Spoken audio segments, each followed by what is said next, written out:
пожелал молодежи, чтобы они знали, кто были их предки. Вот я тоже занимаюсь этим вопросом. Я разговариваю с земляками, с родственниками. Пытаемся не только вспомнить там дату и, значит, рождения, там, жизни, а какими они были, наши родственники. Может быть, есть еще живые свидетели, о них рассказать. Вот у нас в прошлом месяце в журнале «Магариф», значит, был репортаж про нашу бабушку. Она родилась в 1904 году, умерла в 1983 году, прожила вот 81 год. На примере моей бабушки я бы хотел для молодежи совершить экскурс в историю, какими принципами тогда руководствовались, какая была тогда жизнь. Тогда были дореволюционные времена еще. Еще наше татарское общество жило совершенно другими ценностями. Во главу угла, конечно, было мусульманство, была религия. Все люди были глубоко верующими людьми, соблюдающими людьми, читающими намаз. Это был образ жизни такой. И вот у меня был, значит, дед Шакырт был, и бабушка семья была религиозная. Бабушка у меня из деревни Исамбаева, Агрызского района. Это была в округе состоятельная семья. У них были 2 мельницы, они выпускали валенки, выпускали какую-то мебель, заготавливали лес, у них были леса свои. Сельским хозяйством занимались, значит. Хотели братья моей бабушки, решили соединение капитала сделать, а мой Шакырт Бабай был из деревни Уразаева. Вот их братья договорились и просто посадили мою бабушку на телегу и привезли в Уразаево. Моя бабушка сидела в бане, смотрела в окно. Когда сыновья приехали с работы, она смотрела в окно и думала, какой же из них будет моим мужем. И вот один из них ей понравился. Еще в окно, заочно, он и оказался ее мужем. Она жила в качестве сестры 4 года, и потом уже она, значит, они прочитали никях, когда я был там 17-18 лет, они начали, значит, совместную жизнь, и вот поскольку это была политика НЭПа, всех раскулачили моих родственников, а семья в Уразаеве была также самой богатой, там, значит, известна семья тем, что только к нам домой у нас была дружба с семьей Мухлиса Буби, с ее братьями, вот поэтому они такие были религиозные. Их всех сослали в Магнитогорск, а мой старший Шакырт Бабай переселился с бабушкой потом в Ямурзино, и вот так они, значит, и избежали вот этой вот ссылки.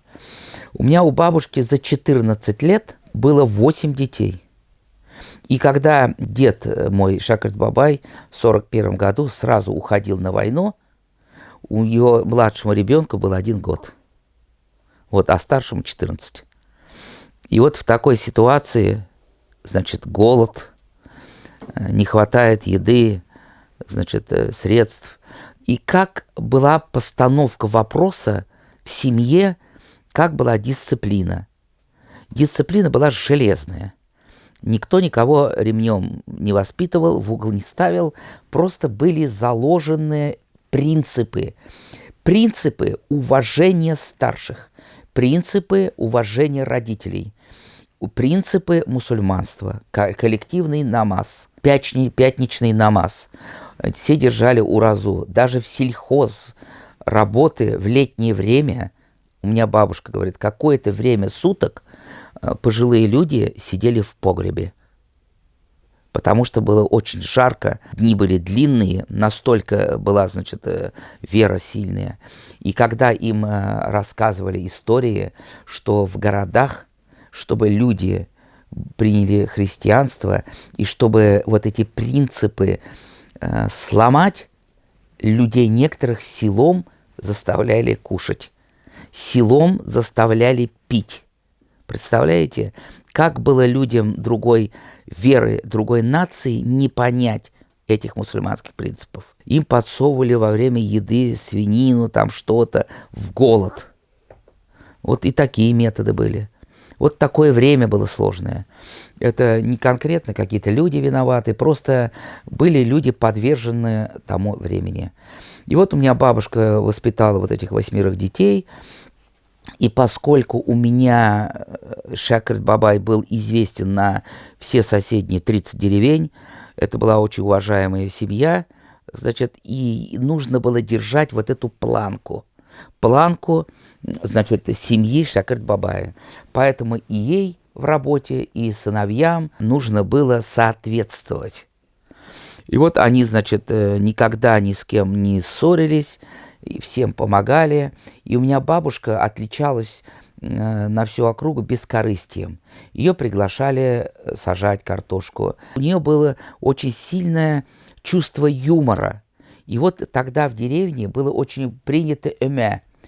Коз имясе, йорт имясе, шалды имясе, когда все деревни бескорыстно собирались, помогали друг другу. У меня бабушка рассказывает, у них в деревне никогда не было на всю деревню ни одного замка. Не принято было закрывать двери. И вот она была юмор, если бабушка моя появлялась на имя, или это картошку сажали, или убирали, уже был какой-то задор, юмор, и все это быстро убиралось, как вроде повеление. Вот. Потом, значит, конечно, она многих консультировала по линии ислама. Это для молодежи все-таки основа воспитания, основа менталитета, образа жизни. Вот. Мы говорим про халяль очень часто, да, халяль. Тогда как-то это не обсуждалось даже. Теперь это обсуждается, халяльная продукция. Мы же должны понять, что дело не в продукции. Халяль – это образ жизни, это философия.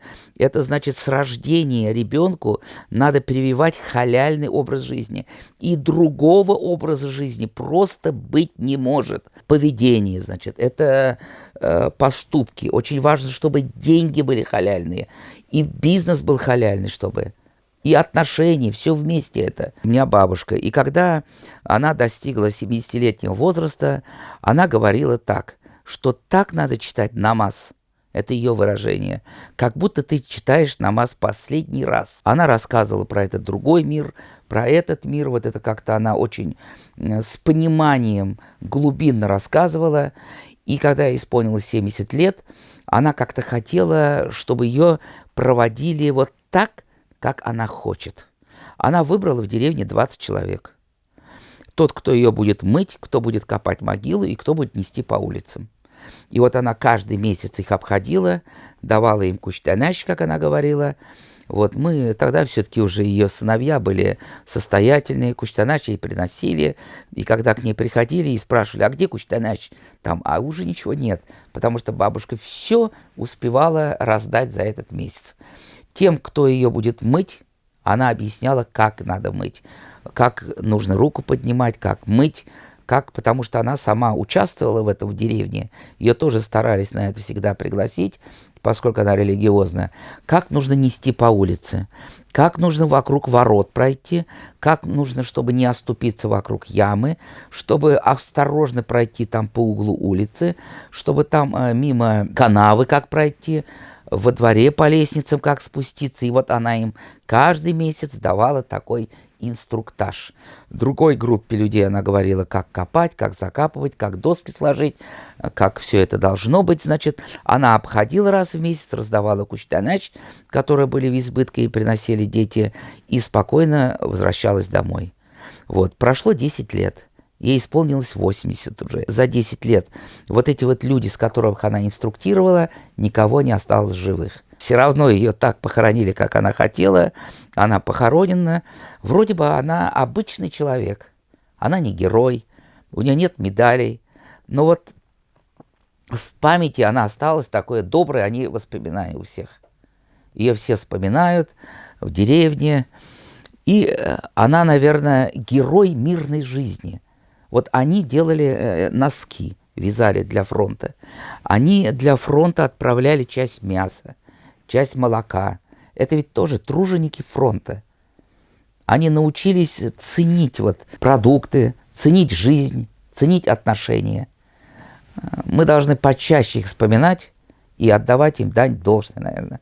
Пусть спокойно спит наша бабушка, мы ее всегда помним. Хотелось бы для молодежи заострить внимание на чем?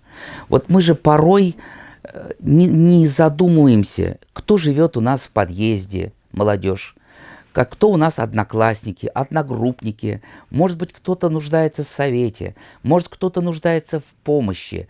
Давайте поговорим, может, кто-то пришел расстроенный, а мы даже и не спрашиваем, как у тебя дела, например, или старых знакомых, например. Вот это вот наше равнодушие, вот с этим надо бороться.